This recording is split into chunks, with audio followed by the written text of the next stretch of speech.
Pada saat yang sama, Luo Feng mengangkat cambuk panjang di tangannya dan berteriak dengan dingin, mereka yang menentang tim penegak hukum kota Dongguang saya akan dihukum berat. Ketika kata-kata itu jatuh, cambuk panjang hitam di tangan Luo Feng dengan cepat keluar dan meledak ke arah Qin Chen. Postur Seng Yuan jelas untuk membunuh Qin Chen di tempat. Berani, lancang, teriak Huo Lao dan yang lainnya sangat marah, dan mereka segera melangkah maju untuk menghentikannya. Luo Feng mencibir saat melihat ini. Kamar dagang pamannya dan Tianwu Danpu selalu berkonflik, tetapi dia tidak dapat memahami pegangan pihak lain. Dia akhirnya menangkapnya hari ini. Meskipun dia hanya guru suci jangka menengah, dan Huo Lao dan yang lainnya adalah mendiang guru, Luo Feng ini sama sekali tidak takut pada Huo Lao dan yang lainnya, karena dia tahu bahwa Huo Lao dan yang lainnya tidak berani membunuhnya. Di masa lalu, mereka telah mencoba untuk merangsang Tianwu Danpu untuk melakukan sesuatu dan memegang kendali pihak lain. Siapa tahu pihak lain tidak pernah tertipu. Kali ini orang-orang di Tianwu Danpu sangat bersemangat. Jelas beberapa orang yang datang tiba-tiba sangat penting bagi Tianwu Danpu. Luo Feng tidak bisa menahan perasaan gembira. Selama Huo Lao dan yang lainnya berani melakukan sesuatu, pamannya akan dapat memegang pegangan dan menangani kejahatan toko Tianwu Danpu, dan bahkan peri mimpi tidur tidak memiliki hak untuk ikut campur. Mata Luo Feng menunjukkan cahaya merah haus darah, dan dari cambuk panjang hitam di tangannya semburan energi mengerikan meledak, dengan niat membunuh yang tersisa. Tujuannya adalah menggunakan cara membunuh Qin Chen untuk memaksa Huo Lao dan yang lainnya melakukannya, dan memanfaatkan kesempatan ini untuk memberi pamannya alasan untuk menunjukkan wajahnya. Qin Chen melihat cambuk panjang Luo Feng dengan mata dingin. Tingkat kultivasi Luo Feng benar-benar tidak berbeda dengan semut di mata Qin Chen. Cambuk di tangan Luo Feng baru saja diayunkan ke udara, berhenti seketika, seolah-olah jatuh ke dalam semacam kehampaan yang membeku, menjadi sangat lambat, bahkan tidak bergerak sama sekali.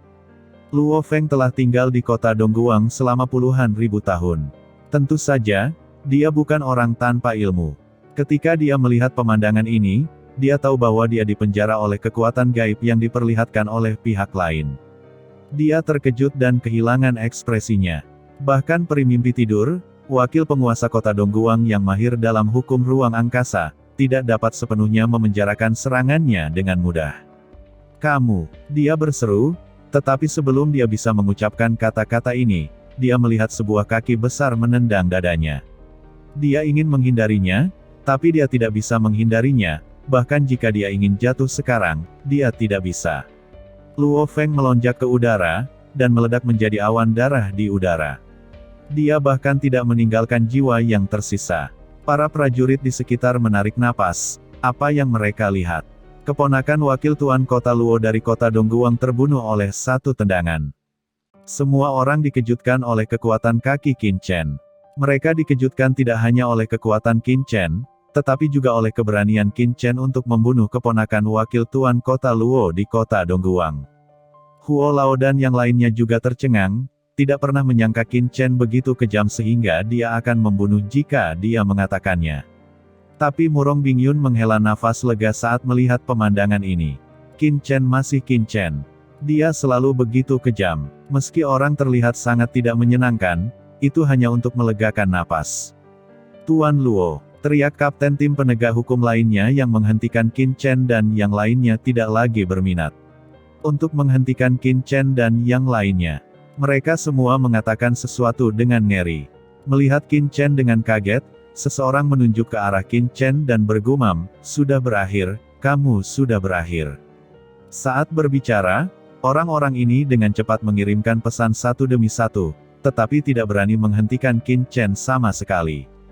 "Ayo pergi," ucap Qin Chen bahkan tidak melihat mereka, dan akan pergi dengan budak hitam dan yang lainnya. "Tuan, kamu terlalu ceroboh, sayangnya, Paman Luo Feng ini adalah wakil penguasa kota Dongguang, ini dalam masalah." Kata budak hitam melihat bahwa Qin Chen masih sangat lugas dan tidak bisa berkata-kata. Itu hanya guru suci puncak jangka menengah. Jika dia mati, dia akan mati. Bahkan jika pamannya datang, apa yang bisa dia lakukan? Ucap Qin Chen berkata dengan dingin. "Siapa yang membunuh keponakanku?" Dan pada saat ini, Jeritan marah terdengar, menggelegar, petir, dan embusan napas yang mengerikan datang dari kejauhan, disertai dengan raungan keterkejutan dan amarah. Seorang pria dengan sosok yang sangat kuat jatuh di alun-alun. Di atas, pria ini tidak hanya sangat agung, tetapi dengan rambut panjang yang melayang di belakangnya, dia lebih tidak terkendali seperti pejalan tanpa hambatan. Ketika para penonton melihat pria ini datang, mereka bahkan lebih diam dan diam. Di belakang pria ini, diikuti oleh sekelompok master. Meskipun Qin Chen tidak mengenal pria ini, tetapi melihat bahwa pria ini sudah menjadi basis kultivasi dari guru suci puncak, dia segera tahu bahwa itu adalah wakil tuan kota Luo dari kota Dongguang seperti yang dikatakan oleh budak hitam. Wakil tuan kota Luo, ucap anggota tim penegak hukum lainnya, semuanya berkata dengan gemetar, dan buru-buru melangkah maju untuk memberi hormat. Pergilah. Ucap wakil tuan kota Luo melambaikan tangannya dan menggedor, dan anggota tim penegak hukum terbang satu demi satu, jatuh ke tanah satu persatu, berlumuran darah, dan bahkan dua dari mereka berteriak di tempat, meledak menjadi kabut darah. Keponakanku sudah mati, tapi kalian belum mati, jadi apa gunanya? Kata wakil tuan kota Luo menatap Qin Chen dan yang lainnya dengan mata dingin, terutama setelah melihat Huo Lao, hatinya mendidih dengan niat membunuh. Tianwu dan Pu, membunuh keponakanku, kalian layak mati. Begitu suara wakil penguasa kota Luo jatuh, selain dari hal lain, auranya melonjak, semburan niat membunuh meledak, dan harta karun berbentuk roda gila api merah juga tergantung di atas kepalanya dari udara tipis. Sisi langit dan bumi ini langsung berubah menjadi waktu api dalam sekejap. Mendiang Master Suci, selaras dengan jalan surga, belum lagi Master Suci puncak seperti wakil tuan kota Luo, kekuatan api meresap, dan itu langsung berubah menjadi lautan api yang luas. Langit dan bumi terintegrasi ke dalam dunia api. Selain itu, roda gila api di atas kepalanya bersinar, menembus kehampaan, dan meledak ke arah Qin Chen. Api berkobar, aura pembunuh yang mengerikan melonjak, dan prajurit yang tak terhitung jumlahnya di sekitar mundur dengan gila-gilaan. Huo Lao dan yang lainnya sangat marah. Mereka belum menembus mendiang Saint Lord selama bertahun-tahun. Meskipun kekuatan mereka kuat, mereka juga berubah warna pada saat ini, karena beberapa penguasa di sekitar wakil tuan kota Luo juga pembunuh, dan gelombang niat membunuh yang mengerikan menyapu dalam sekejap. Berhenti. Pada saat ini, terdengar suara gemuruh di kejauhan, kehampaan beriak, kekuatan ruang langsung meresap, dan sesosok melintas di kehampaan, dengan cepat mendekati dermaga. Kekuatan ruang meresap, sosok ini sangat cepat, itu adalah peri mimpi tidur. Wakil tuan kota Luo melihat peri mimpi tidur yang menjarah dengan gila-gilaan, dengan dingin mendengus, dan matanya bahkan lebih membunuh. Secara alami, dia tidak bisa memberikan kesempatan kepada Immortal Sleeping Dream untuk bergerak. Kekuatan tak terbatas dari sumber aslinya meresap, dan dia mencoba untuk membunuh semua orang di toko Tianwu dan Pu sebelum peri mimpi tidur datang. Menghadapi roda gila api yang menakutkan ini, Qin Chen tiba-tiba mencibir. Kekuatan wakil tuan kota Luo memang sangat menakutkan, bahkan dengan kekuatan Suge Tuyang di awal. Dia adalah master tingkat atas, tapi di depan Qin Chen hari ini, dia bahkan tidak bisa menontonnya. Qin Chen terlalu malas untuk berbicara omong kosong, tidak mengatakan sepatah kata pun, dan hendak bergerak, tetapi King Susilan berjalan keluar dan berkata kepada Qin Chen, "Tuan, serahkan orang ini kepadaku." Ketika kata-kata itu jatuh, King Susilan tidak menunggu Qin Chen untuk menjawab, dia sudah menebas dengan pedang, dan pelangi pedang ungu langsung mengalir melalui ruang tak berujung ke dunia api wakil tuan kota Luo. Wakil tuan kota Luo sangat marah saat melihat pemandangan ini. Dia melihat bahwa King Susilan hanyalah seorang wanita, dan dia masih sangat muda. Dia awalnya berpikir bahwa orang lain di Tianwu dan Pu akan mengambil tindakan bersama. Siapa yang tahu bahwa setelah wanita ini menembak, Qin Chen bahkan tidak bergerak sama sekali, dan bahkan Master Saint Arai Hantu dan yang lainnya dihentikan oleh Qin Chen. Terlalu sombong, kamu mencari kematian, kata wakil tuan kota Luo dengan kemarahan dan tiba-tiba meledak. Menurutnya, semua orang di Tianwu dan Pu mungkin tidak dapat menghentikannya dengan bergandengan tangan. Sekarang hanya seorang wanita yang juga ingin melawannya. Sebelum cahaya pedang King Susilan diaktifkan sepenuhnya, roda gila api di atas kepalanya langsung memancarkan cahaya merah yang menakutkan, dan kemudian, bercampur dengan niat membunuh merah yang tak terhitung jumlahnya, langsung menghantam serangan cahaya pedang King Susilan. Menurut ide Luosa, setelah roda gila apinya diaktifkan, aura pembunuhnya dapat dengan mudah melenyapkan cahaya pedang lawan, lalu membunuh lawan, lalu melingkari dan mencekik seluruh orang itu menjadi berkeping-keping. Api mematikan dari roda gila merah bertabrakan dengan cahaya pedang King Susilan, membuat serangkaian suara berderak, seperti batu giok yang hancur.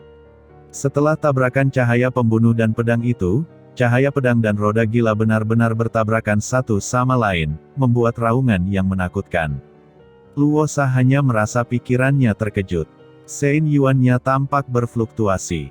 Dia segera mengerti bahwa King Susilan juga seorang master dengan kekuatan Sein Master Puncak, dan energi pedang yang dilepaskannya mengandung gelombang nafas kehancuran.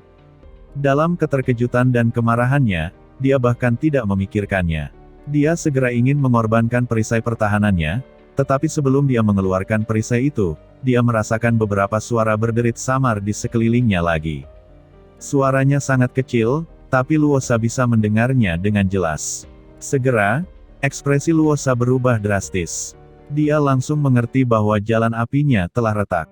Setelah cahaya pedang lawan bertabrakan dengan roda gila apinya, kekuatannya tidak diimbangi, melainkan menghancurkan surga apinya. Tidak, gadis ini sulit dihadapi, aku ceroboh. Ucap Luosa sangat marah.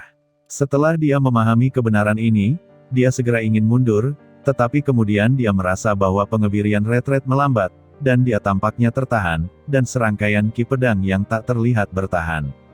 Keringat dingin Luosa mengalir turun pada saat ini, dan dia mengerti bahwa lawan tidak hanya menghancurkan jalur apinya sendiri saat ini, tetapi juga membangun jalur pedangnya sendiri. Luosa membakar esensi dan darahnya sendiri dengan panik, dan dengan paksa mengorbankan perisainya sendiri. Pada saat ini, dia ingin meminta King Susilan untuk berhenti, tetapi dia tidak bisa mengatakan sepatah kata pun. Setelah Luosa dengan panik membakar esensi darahnya, perisai itu dikorbankan secara paksa, tetapi sebelum dia mengaktifkan perisai sepenuhnya, dia melihat cahaya pedang lawan berubah lagi. Cahaya pedang yang baru saja tersebar telah benar-benar menghilang, dan digantikan oleh energi pedang tak terlihat yang panjangnya beberapa kaki. Energi pedang yang tak terlihat sangat cemerlang dan indah, datang dari langit dengan rahasia seperti laut dalam.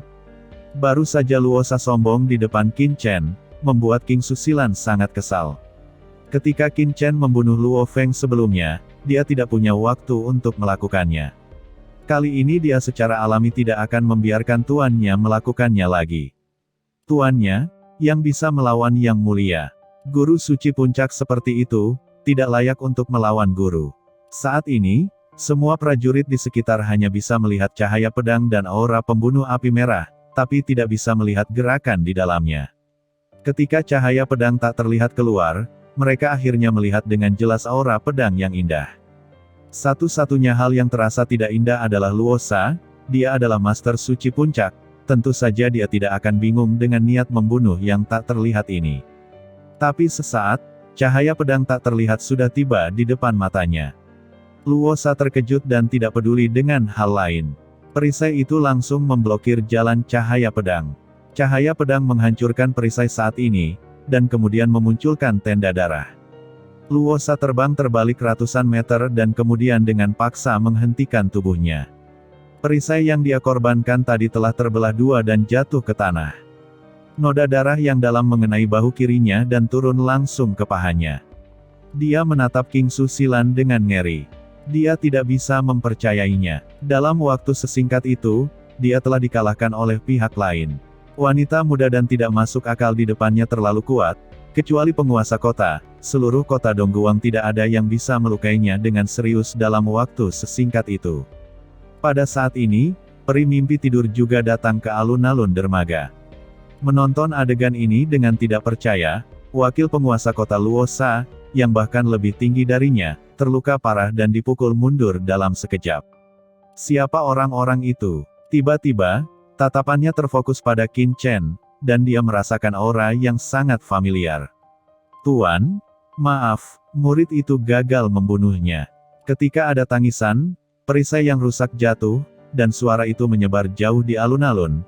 King Susilan berkata dengan malu, dia ingin berbagi kekhawatiran untuk tuannya, tetapi dia tidak menyangka bahwa dia tidak dapat membunuh lawan dengan satu pedang. Aku masih terlalu lemah, kata King Susilan sangat malu. Huo Lao dan yang lainnya, termasuk Wei Siking dan Murong Bingyun, terlihat kusam. Kekuatan yang ditunjukkan King Susilan telah mengejutkan mereka, dan bahkan lebih kuat dari Huo Lao. Tapi mereka hanyalah salah satu murid Qin Chen. Mereka bahkan malu karena tidak bisa membunuh wakil tuan kota Luosa dengan satu pukulan. Apakah mereka terpesona? Tidak apa-apa, cepat atau lambat orang ini akan mati. Ucap Qin Chen berkata dengan ringan. Saya datang. Ucap King Susiyun melirik saudara perempuannya, menghela nafas, bersenandung, dan cahaya pedang yang menakutkan tiba-tiba keluar dari tubuhnya, dan dengan kasar menebas wakil tuan kota Luosa. Hentikan. Di kejauhan, di mansion penguasa kota, terdengar teriakan nyaring. Bersamaan dengan teriakan tajam, nafas yang menakutkan turun di langit yang jauh. Ini adalah sosok yang mencapai langit, seperti dewa dan iblis, melangkah maju, antara langit dan bumi, hukum jalan mekar, dan dia melangkah di bawah kakinya, yang memiliki bantalan yang tak terkalahkan. Tuan kotaku, penguasa kota telah keluar, ucap banyak orang berseru, ekspresi mereka bersemangat, mata Luosa juga menunjukkan kegembiraan, penguasa kota tiba, maka dia akan baik-baik saja. King Susiyun berpikir dengan dingin, tidak tergerak, cahaya pedang itu seperti sungai yang kuat, melonjak keluar, cahaya pedang menembus langit, itu benar-benar terlalu kuat, seperti pelangi ilahi yang tertegun dari jurang maut, dan membunuh segalanya. Aku bilang hentikan, ucap penguasa kota Dongguang dengan dingin, matanya sangat acuh tak acuh. Ada jurang gelap di pupilnya, seolah-olah semuanya bereinkarnasi, dan di kedalamannya, gunung suci pembusukan bergetar. Kemudian, Tuan kota Dongguang mengambil inisiatif, menjulurkan tangannya yang besar, seperti dewa atau iblis, dan meraih energi pedang yang telah ditebas dengan keras oleh King Susiyun.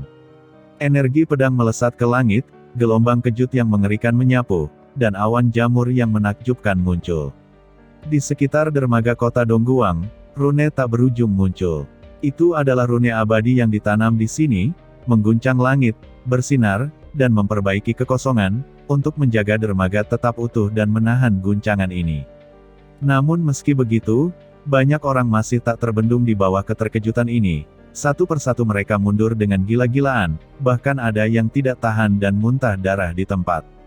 Peri mimpi tidur di samping bersinar di mana-mana, dan ada kekuatan yang melonjak di ruang angkasa. Kekuatan luar angkasa yang kuat memblokir kehampaan dan menghilangkan dampaknya. Ini menenangkan para prajurit di sekitarnya tanpa terluka. Hah, kekuatanmu. Gumam penguasa kota Dongguang sedikit mengubah warnanya, dan dampaknya menghilang. Di dermaga, King Susiyun mengerutkan kening, dan tubuhnya hanya mundur 2 langkah. Di bawah dampak ini, dia aman dan sehat. Adapun budak hitam dan lainnya, mereka memiliki kekuatan tak terlihat yang melonjak. Dampaknya menyapu pakaian Qin Chen dan diburu angin. Namun, tubuh mereka terpaku dan angin musim semi menyapu wajah mereka. Semua orang di lapangan menghirup udara dingin, apa yang mereka lihat. Pukulan Tuan Kota Dongguang menembus energi pedang lawan, tetapi tidak ada yang terluka. Dengan sosok yang berkedip-kedip, Tuan Kota Dongguang telah mendarat di alun-alun dermaga, menatap Qin Chen dan rombongannya dengan mata serius, dia merasakan kehebatan Qin Chen dan yang lainnya. Tuan kotaku, pada saat ini, wakil penguasa kota Luosa buru-buru melangkah maju, menatap Qin Chen dan rombongannya dengan kebencian, dan berkata dengan dingin, Tuanku, Tianwu dan Pu berkolusi dengan sekelompok orang yang tidak diketahui asalnya, dan menjadi liar di kota Dongguang kita. Mereka tidak mematuhi hukum dan menyerang saya, dan membunuh pemimpin tim penegak hukum kota Dongguang. Kejahatan itu tidak bisa dimaafkan, dan penguasa kota harus maju ke depan untuk kami. Tuanku, pasti ada kesalahpahaman dalam hal ini. Ucap peri mimpi tidur bergegas maju dan berkata dengan cemas. Tuan kota-kota Dongguang mengabaikan mereka. Berdua, hanya menatap Qin Chen dan rombongannya, dengan dingin berkata, siapa Anda? Mengapa Anda menjadi liar di kota Dongguang saya? Mata Qin Chen acuh tak acuh, dan dia berkata dengan tenang, apakah kamu penguasa kota-kota Dongguang? Kamu berasal dari kekuatan tertinggi mana? Beginikah cara kota Dongguang dikelola? Membiarkan bawahannya melakukan apapun yang mereka inginkan untuk menargetkan pasukan lokal di alam surga timur. Memang benar bahwa alam surga timur adalah Anda. Apakah itu milik pribadi? Semua orang di sekitar tercengang dan tertegun. Sial, apa yang mereka dengar? Orang ini sepertinya sedang menguliahi penguasa kota Dongguang. Apakah kamu begitu berani? Semua orang ngeri dan ketakutan. Mimpi tidur abadi yang samar-samar menebak identitas Qin Chen juga tercengang. Mata Tuan Kota Dongguang dingin, dengan pelangi ilahi mekar, menatap Qin Chen dengan dingin, tetapi pada saat ini, dia tidak dapat menahan identitas Qin Chen lagi. Dia bisa merasakan bahwa orang-orang Qin Chen luar biasa, dan aura yang bermartabat padanya membuatnya memiliki kewaspadaan. Namun, jika ini membuat Qin Chen angkuh, bagaimana dia bisa mendapatkan pijakan di kota Dongguang di masa depan? Tuanku, orang-orang ini terlalu sombong. Ucap wakil penguasa kota Luosa berkata dengan suara dingin, menurut pendapat saya, lebih baik mengaktifkan formasi penutupan kota, menggunakan formasi untuk menangkap semua orang ini, dan menyelidiki dengan jelas. Tuan Kota Dongguang memandang Luosa dengan dingin. Dia juga sangat tidak puas dengan Luosa dan mencoba mencari masalah untuk dirinya sendiri. Tetapi saat ini, dia sama sekali tidak bisa mundur. Begitu dia mundur, wajahnya menghilang. Hah, diam, ucap Tuan Kota Dongguang mendengus dingin, lalu memandang Qin Chen dan beberapa orang, dan berkata, sampai masalah ini diklarifikasi, kursi ini secara alami tidak akan salah pada orang baik. Tetapi yang mulia ada di sini sebelumnya. Tangan wakil tuan kota bahkan lebih berusaha untuk membunuhnya. Tidak peduli apa, Anda punya alasan untuk pergi ke mansion saya untuk menjelaskannya. Dengan cara ini, Tuan Kota Dongguang benar-benar tidak mau berkonflik dengan Qin Chen dan yang lainnya. Jika pihak lain memiliki latar belakang yang luar biasa, dia akan cocok dengannya, dan masalah besar akan direduksi menjadi masalah kecil. Itu akan lebih baik. Hahaha, Tuan Kota Dongguang benar-benar lebih baik untuk berbicara daripada wakil Tuan Kota Luoxiao ini. Tapi, Tuan Kota, Anda salah. Aku tidak memiliki niat untuk membunuh wakil penguasa kota sebelumnya, kata Qin Chen tertawa dan tiba-tiba mengangkat tangannya dan menembak dengan 2 pedang. Sungguh berani, ucap Tuan Kota ketika melihat Qin Chen berani melakukannya. Dia tiba-tiba meledak dari Venerable Half-Step Domain, dan pada saat yang sama mengorbankan senjata ajaib, dan senjata ajaib itu bergegas menuju Qin Chen dengan cahaya hitam. Tuan Kota Dongguang merasa bahwa Half-Step Venerable Realmnya seperti sepotong porselen yang menabrak berlian, dan itu pecah setiap inci, dan God Shuttle-nya juga melambat dalam sekejap. Saat berikutnya, dia merasakan pedang yang tajam. Cahaya itu pecah, dan cahaya pedang yang cemerlang membawa niat membunuh ratusan kaki, seolah-olah untuk membelah koknya. Tuan Kota Dongguang adalah kekuatan nomor 1 di Kota Dongguang, guru yang mulia setengah langkah telah menyentuh jejak alam yang mulia. Basis kultivasi jauh lebih kuat daripada wakil Tuan Kota Luosa, dan dia langsung merasakan ketakutan yang kuat. Seakan cahaya pedang lawan bisa dengan mudah menembus tubuhnya.